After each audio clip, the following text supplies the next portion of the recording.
Welcome, everyone. I'm Mirakita Solis, the live stream host of all-creatures.org. All-creatures.org was founded in 1990 by Pastor Frank Kaufman in his first year of mission and launched as the pioneer website in the United States for faith-based animal rights veganism. Today, led by our executive director, James Nicholson, we exist for all people seeking current animal rights, vegan resources, and offer decades of free animal rights and vegan content, including a huge repository of vegan sermons and Bible commentaries, animal rights strategies, free vegan author books, recipes, upcoming events around the world, and the works of various vegan authors, poets, and artists. We host current sites for almost 20 vegan and animal rights organizations, including Stop Crush, Unparalleled Suffering, and the Committee to Abolish Sports Hunting. We also maintain nearly 25 archival sites from animal rights vegan activism of past decades. The bottom line is that we work to unite compassionate and empathetic humans across the globe, from the past and the present, who honor the dignity of each and every creature so that all beings thrive on a flourishing planet Earth. So today, thank you for joining us, everyone, and please give StreamYard permission to use your name, and we'd love to hear your comments and questions. And I'm very honored to welcome Animal Chaplain Alaina Sigler. Since 2014, Alaina has been actively involved in the animal freedom movement, engaging in diverse efforts to lessen harm and suffering for a wide range of species. In 2022, Alaina's journey led her to become an ordained interspecies and interfaith animal chaplain with the Compassion Consortium. She instructs mindfulness techniques, advocates for exploited beings, and supports activists and non-activists to guide them in forging a profound connection with their emotions and empowering individuals to navigate daily life with confidence. Alaina holds a Vegan Permaculture Design certificate and offers a holistic vision of healing for humans, more than human animals, and the environment. She joyfully offers Animal Reiki at a farmed animal sanctuary with humans and more than human individuals. So welcome, Alaina. I'm so honored to have you here. Hi, Mirakita. I'm honored to be here. Thanks for having me, and I'm so grateful to be joining allcreatures.org today. Well, it's wonderful to speak with an animal chaplain, and I've always been intrigued with that and thought that might be in my future. So I'm excited about our conversation to find out exactly more about what it is and also about animal Reiki and many of these ways that you express your love for all of our creatures. So let me ask you this, Alaina, when did you become vegan and what led you to make the transition into veganism? I've been vegan for a decade now. At the beginning of July this month, it was my vegan anniversary. And I came out to the Denver, Colorado area a vegetarian. And I was vegetarian for about 6 or 7 years, moved out from Columbus, Ohio, where I was teaching full time. And I realized I need a community, I need a space where, my interests, my values are heard. And I can find other folks in communities out here. And I have found so many wonderful communities over the years that, hold the same values, of course, but also act on them in similar ways. And I originally was told by a friend back in college, my inspiration to become vegetarian was when we were sitting in a college cafeteria out at the University of Cincinnati. I had a plate of eggs. We would go in, we would scoop our food out, we would just go and sit. And she frankly told me what happens to baby male chicks. And I was so taken back, I had no idea. And from that point on, I stopped kind consuming animals' flesh as best I could. I was still consuming dairy and eggs and honey, but I gradually weaned away from all those things. And I told myself when I moved to Denver, that's it. And by that point, I wasn't eating it hardly at all. And then I made that commitment. Later on, about a year after I became vegan, Mika, a dog family member who passed this previous January, also became vegan. So she thrived until she was 16 and a half, and she was vegan for a decade. And it was a wonderful transition. She loved eating so many scrumptious foods. But my path was further widened when I went to a farmed animal sanctuary that was just starting up out in the Erie area, just north of Colorado, north of Denver, and meeting farmed animals. Getting to share space with them, learn their personalities and their joys and their friendships, just deepened my determination for activism. And that was about 7 years ago. And it's been very much solidified in my life that veganism is for me for my entire life. That is my commitment, as well as animal activism. It's a very gentle balance when it comes to advocacy, with a bit of history of compassion fatigue, but maybe we can talk about that in a bit. Yes, definitely. Yeah. So, I would love to just speak a little bit about it now. I mean, could you tell us a little bit, what is compassion fatigue, and what would you recommend for someone that might have that? That's a good question. Compassion fatigue occurs when, we are engaging in our day-to-day lives that requires a lot of focus around helping those who have experienced trauma, violence, giving direct aid. So it's very common for veterinarians to experience compassion fatigue, vet techs, animal care workers at sanctuaries, shelters, activists, teachers, the list goes on and on. And for me personally, in a position as a full-time special education teacher, I'm doing a lot of animal activism as well. My plate used to be consistently full. And so now, I tell myself I'm doing the best I can. I look for the wonderful, beautiful ways that we're making progress for animals. And I hold that gratitude and celebrate those moments that we have. And I also put up boundaries.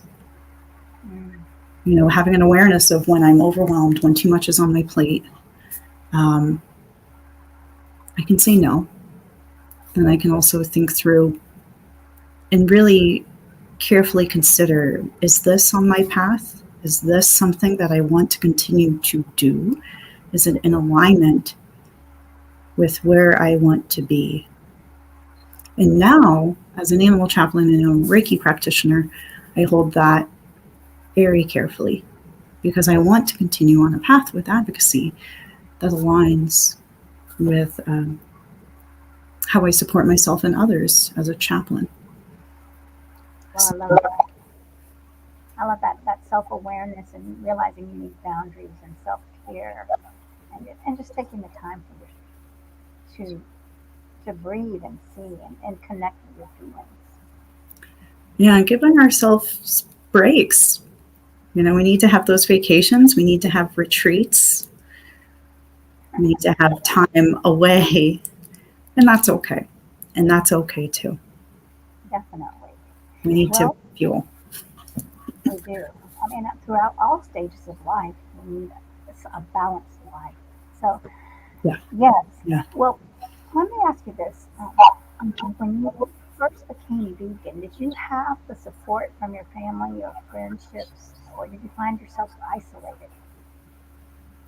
When I first became vegan, I felt very grateful because I was in the Denver area and I joined vegan meetup groups right away. So I had that support right off the bat. I went to vegan potlucks. I got involved in advocacy very soon after I first joined some potlucks and meetups. My first protest was at a first store out here in Denver.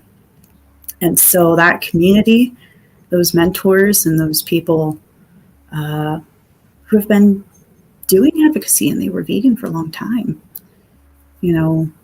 brought me in and guided me and, were always there. So I think I was very lucky with finding community and holding it very close the entire time. And it's something I dearly cherish today with communities locally here in the Denver area, like Pro Animal Future, and my online communities. Like I am very grateful to be a part of an Animal Reiki online community. And so back when I was vegetarian, that wasn't really the case. But when I, made that transition, I think it's a foundation that we all need. When we care this deep for animals, whether we're currently vegan, vegetarian, or not, finding community is so important. And there's many opportunities for that. Yeah, and it sounds like now things have really changed. I mean, what would you say about? I mean, I'm so glad that you had the support then. I mean, how many groups are you involved in now for support?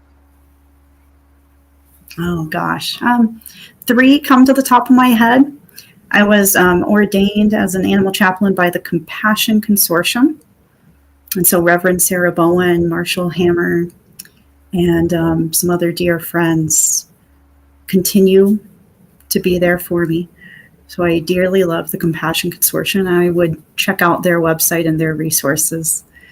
And the Let Animals Lead, Animal Reiki online community, another go-to space where I can be supported and then animals can be supported as well.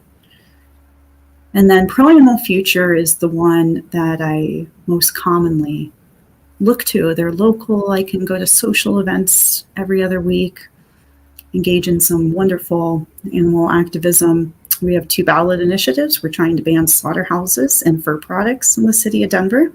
Denver voters will get to decide whether they want to get rid of a lamb slaughterhouse here in the Denver area this November and to eliminate fur products. So we're a very close community, all sorts of fun events. And Thank you all for doing that. I feel very happy that you all, and this is one thing I always talk about, is when people feel despair and they feel like nothing's changing, to think about all of us in different places. So I will think about you over there working, y'all working your magic in Denver and your town and how much you're doing. And so that lets me sleep better at night. So thank you. I'm glad that helped.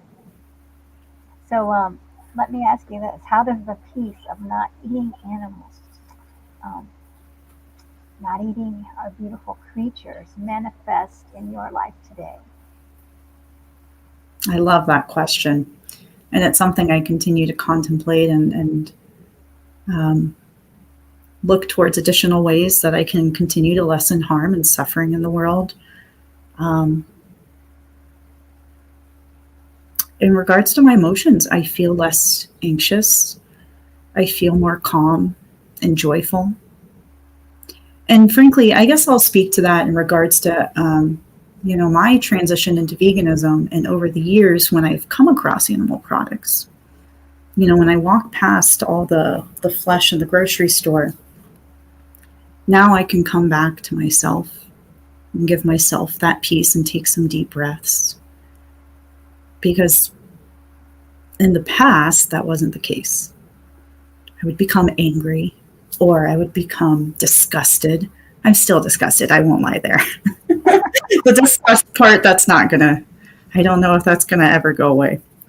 But yeah, the anger and the grief and the anxiety, and sometimes being just overwhelmed because we're just surrounded with it day in, day out.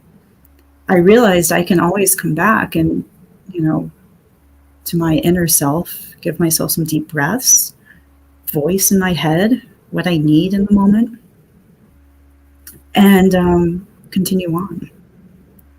And that has brought me to a space where I'm still disgusted, if I'm sitting at a table and others are consuming animal flesh.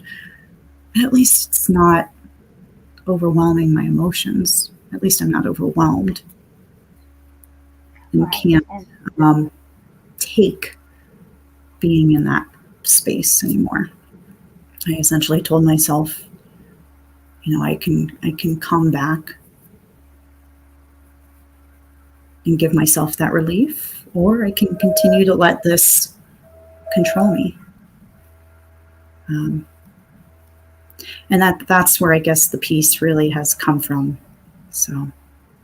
Well, I love that, because you're bringing up acceptance of all, and you realizing that you are the one that's going to bring the peace to yourself.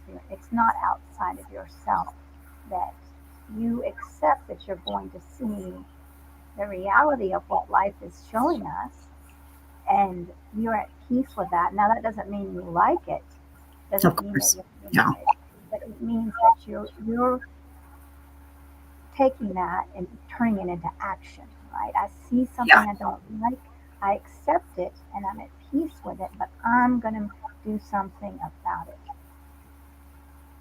Exactly. I continue to think back and want to be aware that if I'm letting my emotions, rule me, take over who I am, then that's not going to lead me on a path that'll let me effectively advocate for animals and get to where we need for animal liberation. And it has helped quite a bit. There's still, of course, more and more work to do that I'll be doing my entire life, but I find, the joy in doing this work now. So. Yes, and we need people that are peaceful to be a strong voice, because when we're grounded in peace, our voice becomes empowering, because we're not frantic, we're not desperate, we're not begging, we're speaking from a higher vibration. We have that. Yeah, putting the judgment aside is a big piece of that too, especially when I'm talking to someone, or I see someone in the grocery store and they have a carton of eggs, or I'm at a restaurant and it's not an all vegan restaurant and somebody orders a meal with animal products. Being able to navigate this world and put judgment aside too, and that shame factor is another piece. And just diving into practicing empathy will lead us there. An ongoing practice. That's the key piece. I love it, that not letting go of judgment, and then when you can be empathetic and realize that, hey, we were like them, we just didn't know, right? And we have to be accepting of people on the journey. I know people would get angry at me for saying that it's a journey, and they say, we need you to change, we need them to change now. Well, I understand that. I would love for everyone to change overnight, but I'm going to allow them to be on their journey and I'm going to be here to support them in a peaceful manner, without judgment, but what can I do for you, right? And I love what Will Tuttle talked about, the low-hanging fruit. And to be cognizant of that, and not to be spending on our time on people that are like, I don't want to hear anything about it, right? Because that can take away our peace. If we're in that place, this person doesn't want it, and I'm going to keep trying. That does deplete our recovery. Mm-hmm. And that's exactly what we get to do when we deep canvas for Pro Animal Future. We go out and talk to folks in the public. I get to kind of put on my animal chaplain hat, or my empathy hat, so to speak, and hear those values. And I know they mimic my own. We all have the same shared values. We all have the same needs. How they're acting on is a little different. And so when we hear stories of folks in the public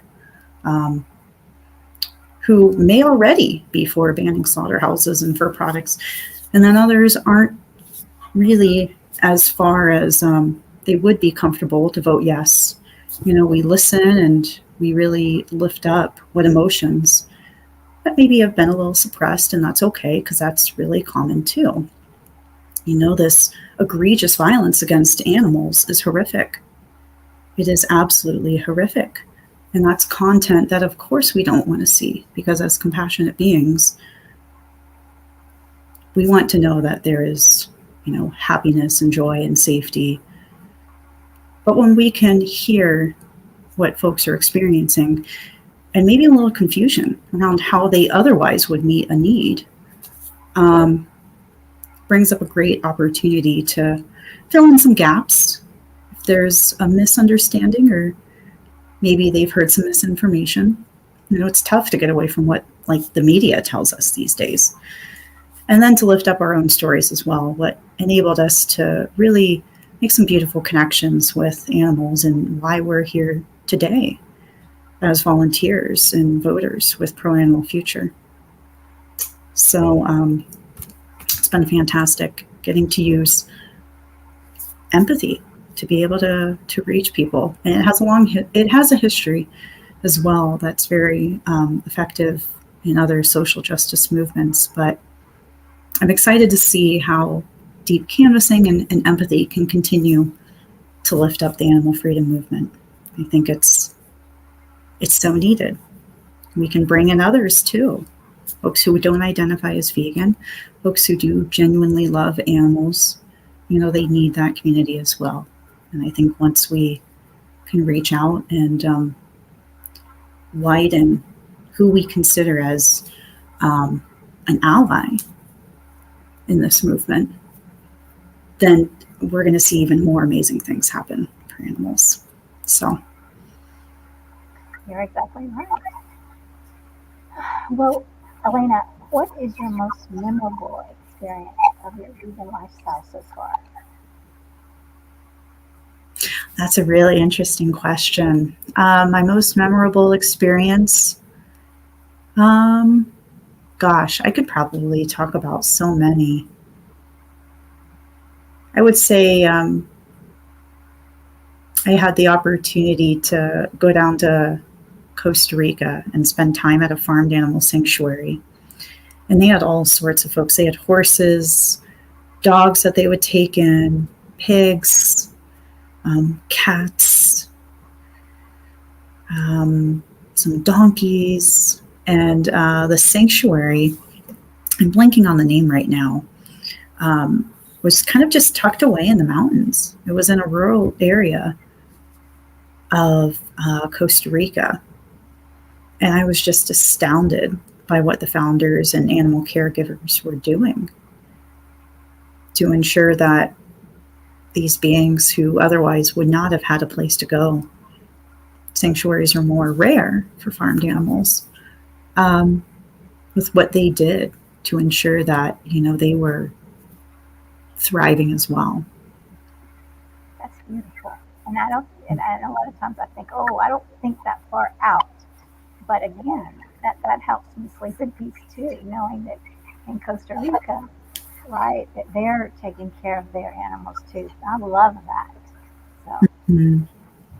Yeah, I wish I could remember the name of it, but anyways, it was a fantastic experience, and I just took back with me, all the beautiful offerings they gave to animals. I was just in awe of the resources that, frankly, were much more limited compared to what we have out here in the Denver area. We can hop over to Home Depot, for instance, and pick up all sorts of materials to ensure that, even shelter is available and built very securely. But yeah, it was astonishing that they could put together a safe haven. That's beautiful. Yeah. So, what would you tell a vegan that might be struggling, isolated? What words would you give them to encourage them? Um, Another vegan mentioned they felt isolated or lonely. I guess I would wonder, is there something from their past that led them to alleviate a bit of that loneliness? Have they talked to someone? Have they been somewhere, attended events that led them to feel less lonely? And maybe they felt that sense of belonging, like that was a place that they would like to be again. And then if they weren't sure, maybe I would ask, would you like some suggestions? Can you tell me a bit more about, what you enjoy as a vegan? What inspired you to become vegan? Why do you continue to be vegan? And let's see if there's a community that aligns with your interests and your passions. That's beautiful. So maybe that loneliness can start to trickle away again if, that was the case in the past. But I think community is the foundation to ensuring that burnout is less likely to occur as well. That folks continue to do advocacy, continue to stay veganism, to continue to stay vegan and have that space where they feel heard and truly understood, because maybe that's not the case with anybody else. I hope that's not the case, and I hope that we all can be heard. But sometimes it's tough. It can be tough. Yes, it can be. So I love the way that you're kind of looking inward at the questions you would ask. Mm-hmm. And I would also bring up, it's really common for loneliness to occur when we're vegan. You're not the only one. And I, hear your loneliness in this moment. I can hear it in your voice. And it's okay to be lonely. That's okay. Give some validation too, because it is very common. And it's hard. It's hard to feel that way. Mm-hmm. And sometimes people just need to hear what you said. I hear you. That's Yeah. a gift. Mm-hmm. So. Let me ask you, I want to know about the night sky garden. Can you tell us about that, Alaina? I love that. I love those words, night sky garden. What is the night sky garden? The night sky garden, the name originated when years ago, my current partner and I installed a vegan permaculture project at a local farmed animal sanctuary. And the design was getting kind of pieced together. We were looking at a lot of native plants. All the plants had to be safe for chickens. So we were looking at, whether they were toxic or not. And the design itself just reminded me of when I've been outside and I've looked up in the sky. It just reminded me of the stars. And like, it's technically, is a piece of so many beautiful possibilities. It's like a garden. It's a space of peace. It's a space of nourishment. And so the name kind of just fell into my mind. And then eventually it was transformed into encompassing my offerings as an animal chaplain and animal Reiki practitioner. So I love to take a very holistic view of how we can support animals and our environment, the human species, and see, what does this really look like for us to be truly cared for? And permaculture continues to be the root of that. That's beautiful. Thanks. So what's your organization's proudest or most meaningful accomplishment? I would think most recently, it hasn't been around that long. It originated as a small business last summer after I became ordained as an animal chaplain. And, it morphed into a nonprofit, which is wonderful because our board members come from so many diverse and fantastic backgrounds. They have all these great ideas. And so it's really about only a year old so far. And the essence of it is to provide a compassionate space for all beings. And now that encompasses Animal Reiki. So offering a healing space to any being, whether that be someone who's just in my backyard, like these squirrels who love to forage in our compost bin, or, you know, 2 cat family members here. I've offered Reiki in many diverse spaces, and it's just a wonder of what it has done to help others. And so when we offer Reiki, we look to the innate wisdom in animals as teachers and give them full agency energetically, physically, when Reiki is occurring, because it is a bit different than human Reiki in that we don't go in and place our hands on animals. We wait and don't have the expectation that they will come up to us, but sometimes they do. So without that expectation of someone coming up and placing themselves in our hands, we just give the space as much as needed. And you can kind of tell based on body language and then just general good safety measures when offering Animal Reiki, that some may need more physical distance than others. And then as the session occurs, they may, again, not holding any expectations, they may want to close that space and come towards us. That's beautiful. That's very respectful. Are you able to do this? Are you able to do distance Reiki? Mm-hmm. Yeah. So that could be all. Well, it's holding an intention to offer a healing space for an individual or a group of individuals. And we were taught to start by using a photo. So we would have a very clear image of who that individual is and knowing their name, but not holding a concern during the meditation is also very crucial. So, for instance, it's actually better not to know perhaps a medical concern that an animal is currently experiencing. It may interfere with the meditation itself, especially if someone's new. And in the end, it doesn't change the healing space itself. You know, it's still an offering of love and light to that being. The only shift may be if it comes from us with that worry or the sorrow or these emotions that interject themselves and then, you know, break that healing space that's being offered. So we have the Reiki precepts that we can say to ourselves throughout the day, kind of like a mantra, and bring us back to where we just are, where we can continue to cultivate that practice of just being pure love. And what is Reiki for someone that might not know anything about Reiki? It means spiritual energy.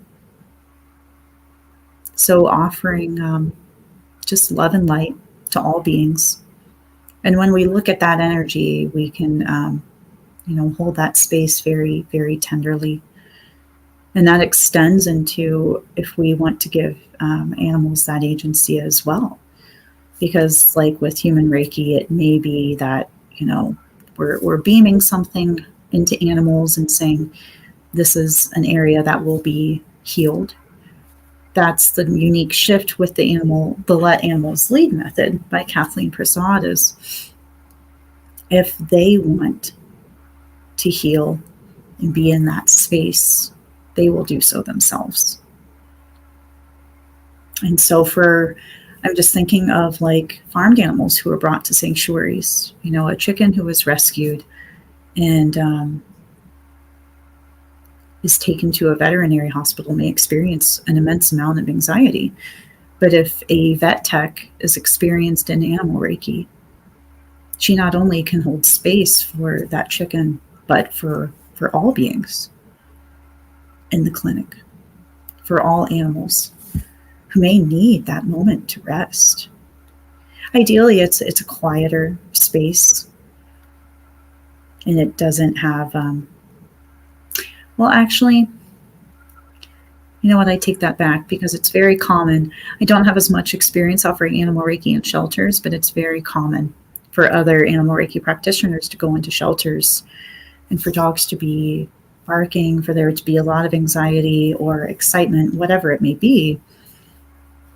And then the room over time just starts to become more quiet. There's an excellent video of that on YouTube if you just search for Kathleen Prasad. But yeah, the beauty of it is it's just so remarkable. I love Reiki. I love it, and I was wanting for so long to get to be certified, and I am now. And I think about I just think of it as a gift of love, loving energy. Because I've had people ask me about it at work. I feel like they didn't really think of it as a positive, and I think that's not. Then they have misunderstood, because it's about love. Mm-hmm. Yeah, I think when we continue to practice and kind of sink into that space, the understanding part comes with it too, because we just start to feel it. It slowly starts to become who we are with more and more practice. So Beautiful. How can people contact the Night Sky Garden? Oh, I see it on the screen. Oh, yeah. So I think that link tree is one of the best ways. There's a variety of articles on there, the Night Sky Garden's website. I'm slowly developing an Instagram page, but yeah, I would love to hear from folks if they want to reach out. Definitely. And if people are watching, please subscribe. And also, if you have any questions, please put your questions in the chat. So, what else? What else do you have going on in the upcoming future? Do you see happening for you, Alaina, in the Night Sky Garden? Part of it is to continue to look towards my meditation practice, to deepen as an Animal Reiki practitioner, and then eventually go on to take the level 3 Animal Reiki workshop with Kathleen Prasad to be able to teach others Animal Reiki. Tomorrow, I'm excited to head off to Deer Park Monastery in California, part of the Plum Village tradition, for a week-long meditation retreat. So I know very much that I'll be able to deepen my Animal Reiki practice. So that'll be a beautiful addition and opportunity. Then when I come back, we have Veg Fest Colorado going on out here, July 28th and 29th. So that'll be really fun to attend. So if anybody listening is in the Denver area, please come out to Veg Fest. Stop by my booth, the Night Sky Garden, if you'd like to chat in person. And also, please check out one of our speakers at Veg Fest is going to be our campaign coordinator, Lauren, for Pro Animal Future. So come check out the presentations as well. Definitely. I wish I could come, but I actually have plans this weekend. But I'll be with y'all in spirit. So Wonderful. I guess one other thing I'd like to drop in is if folks would like to join Pro Animal Future, we have Slaughter Free September coming up.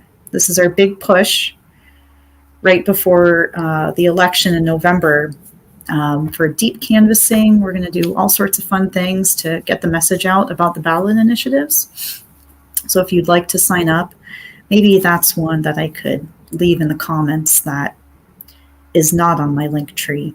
But we're going to be offering housing for folks who come out and participate for any length of time, starting August 29th until the end of September. So wow. It's going to be really exciting. I hope folks can make it. Yeah, definitely. Mm-hmm. We'll have to put the link in Is it, if you can put the link in the chat, I can put a banner. Yeah, I'm happy to. Let's see.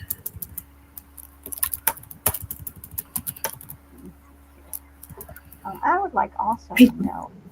Go ahead. Oh, did you get it? I need to find it. I think what I'll end up doing is put it on my link tree. Okay. If folks want to find the link after this, I'll be sure to add it to Linktree. All right. It'll work for you. Some positive work. That'll be best anyway. That way it's not going anywhere. Right.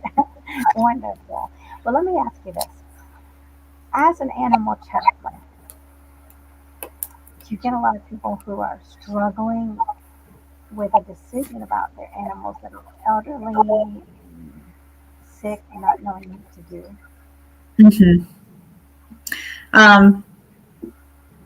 That's come up occasionally, more so since I've started seeing care seekers. Folks reach out with animal family members that have already passed on. So that's been more common. Yeah, it's always very difficult. Folks, what would you say to someone that just lost their pet and is scared that their family's saying that animals don't have souls and that's it, and they feel very sad about that? What would you say to someone? If someone was experiencing, all sorts of emotions, like I would say guilt comes up often. Say it's okay to feel guilty. It's okay to feel perhaps angry or even in grief. And I'm sorry that you're not being heard by your family members. Because of course, someone having a soul is very important. Of course, that has become part of who you are as well. Because folks have told me they feel as if an animal is still with them. And whether they call it a soul or essence, there's a lot of different words we can use. Their essence is still with me. And I say that's a beautiful thing.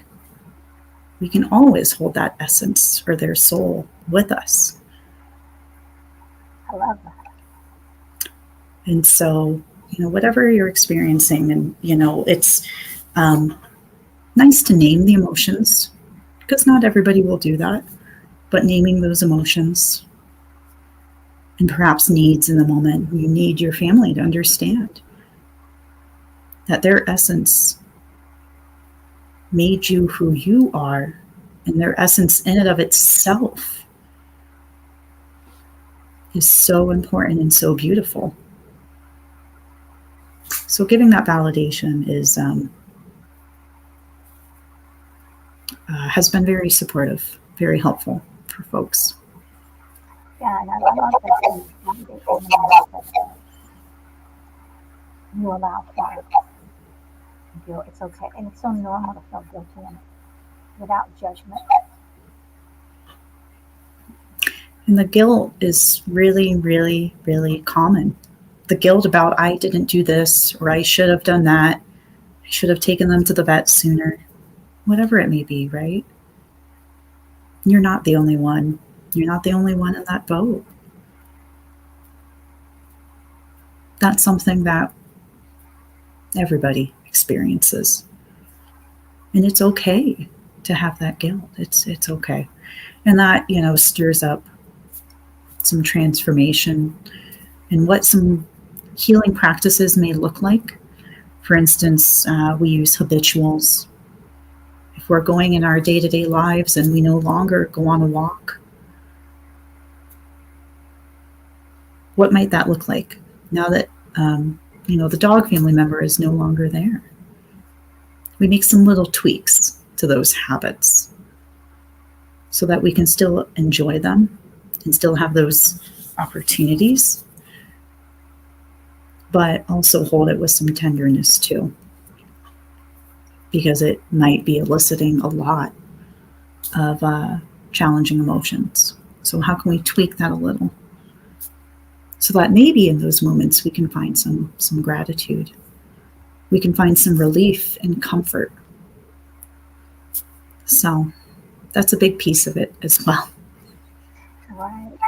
Yeah. And what about people that really can't move forward from the loss of their pet? What would you say to someone who lost their pet 3 years ago and is just still unable to function? We might be looking at complicated grief. In that case, complicated grief prolongs for a longer period of time, and I would say 3 years. Might look into complicated grief as well. I have also told individuals that in this instance, I don't know if my training and my background can help you at this time, but I have a very dear friend who I believe has the training to better support you. Would you like her contact information or his contact information, whoever, right? Because I want you to be able to meet your needs and be able to get support that you need at this time. So, yes, and that's so important. It'd be the case. We have to be able to live in peace. And, Mm-hmm. Yeah. And grief is so complicated. It's not a quick fix. Like, when is this pain going to go away? It's not a linear process. I think really what really helps heal is when we listen and acknowledge, like you were saying, the feelings. We go ahead and say, hey, I see I'm feeling sad. I feel guilty. And I acknowledge that. And I send love to this guilt inside of me. I just accept your guilt. I love you because you're there for a reason. And then we can really kind of move on with it. So it's not the enemy. Because when we think guilt is the enemy is when we get stuck, I feel like. Mm-hmm. And in today's world, that can be very challenging to move past, the grief, the guilt. And that's why, to go back to what I mentioned before, that's why as a chaplain and Animal Reiki practitioner, there's a lot of folks, other professionals who I reach out to. We have a great referral list of, if you need support because it's challenging for you to find low-cost veterinary care, that's what I can do to alleviate some of that anxiety, some of that overwhelm, because oftentimes there are, other animals that we need to be able to care for while we might be experiencing the grief and the guilt. So we might have a variety of paths that we're on right now. And being able to have like a tool bag of resources is really important. Thankfully, in the Denver area, there's lots of great resources for folks to access. Whether that be, you're in need of food for an animal family member, low-cost vet care, the list goes on. So that's another really critical side of it as well. Yes, that is so important. And that's what's hindering a lot of people from getting pets, the affordability. And when we can get help if we need it, and knowing that there's no shame in asking for help, that we have to ask for help if we're hurting. It's up to us to ask for help and to let go of any kind of anything that's blocking that, and knowing that we're all human and we all need each other. Yeah, exactly. And I think that's where coming back to our communities, like we talked about before, is so crucial. Because that community might be, if you adopted someone from an animal shelter, that community might be a Facebook group that you joined where you can reach out and get support. You might go to findanimalchaplain.com, another wonderful resource, and find some other folks who can help you find what you need in your area, whether that be in a rural town where to access resources and spaces that maybe don't have all the accessibility that cities have. What does that look like, right? And so that's where animal chaplains can come in and fill those gaps of uncertainty. Or it might be you found a baby bird and you're not sure what to do. Animal chaplains can come in and help you find local rehab centers. So there's lots of ways where when we're in need, when animals are in need, animal chaplains can be there to provide that support. And that's beautiful because when you're in need, to know that there's someone calm and is able to think rationally. Because a lot of times I just feel like I just imagine myself being in a space like that, and how your brain isn't functioning well, your logical brain. And so to know that you would be over there, I don't have to worry. Let me give Alaina a call. She's very grounded and at peace and can be a loving hand for me in this moment. And I mean, that's everything. Definitely. Yeah. And having that calming presence, maybe that's not too calm. Maybe that's not too common either in someone's life.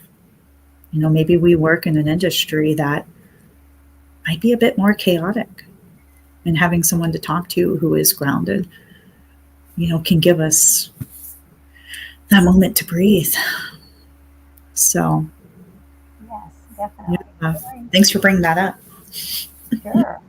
I love that. What I would like to know is if someone has a pet and they want to say goodbye, is there anything you would recommend to them? If they say, I don't know how to do this. I guess I would wonder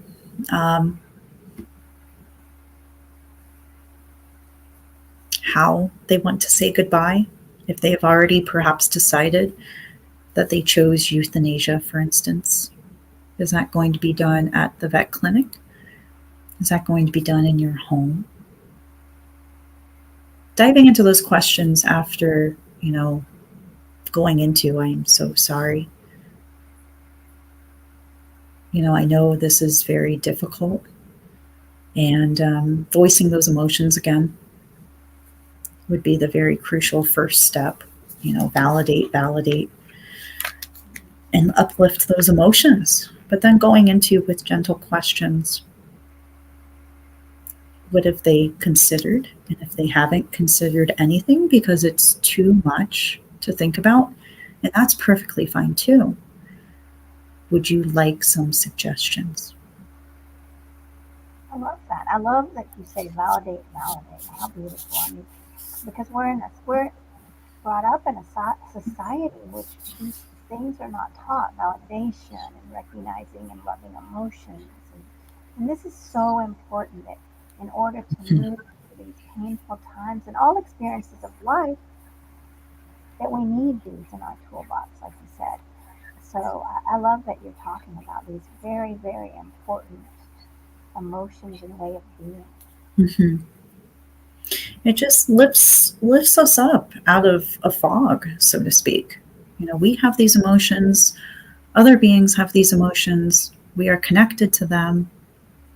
And the more we can come back to them and transform it into joy and gratitude, I am grateful to be here with you in this moment. This moment is so tough. It might be a euthanasia at a vet clinic, and that might be scary for a cat, a dog, whoever. All beings deserve medical care. Holding that space during a difficult time, that's something that animals are looking for, that we ultimately need. We can practice, and we can do that. Yes, that's It may, beautiful. We can. I love this. So I was Well, I see we're coming to the end of the hour. I wanted to make sure that you, well, let me just say, if, in case people want to make sure that you all know where the all-creatures.org. I want to make sure that everyone knows to go there to www.all-creatures.org to check out the hundreds of thousands of pages of free resources updated daily, 7 days a week.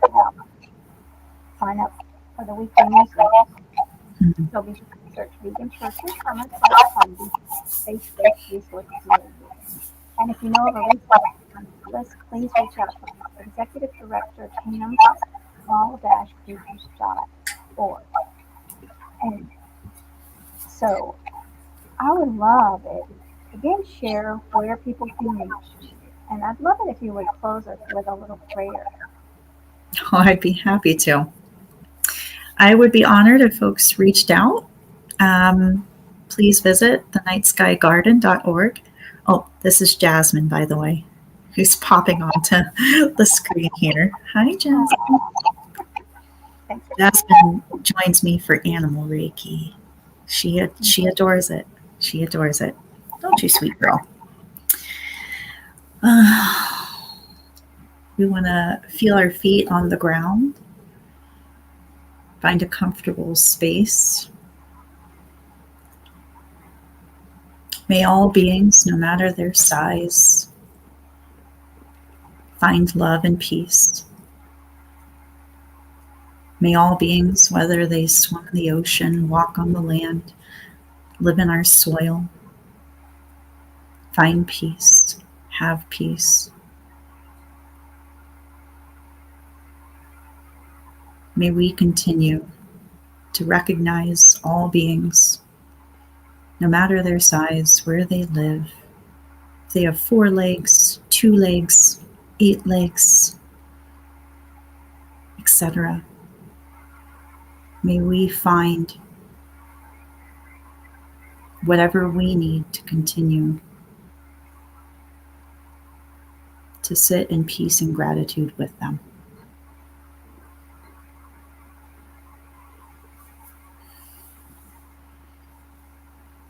Thank you. Thank you. That was beautiful. Well, thanks everyone for joining us today. Let's keep this beautiful energy of peace throughout the day. Thank you so much, Alaina. Thank you. Bye-bye, everybody. Bye.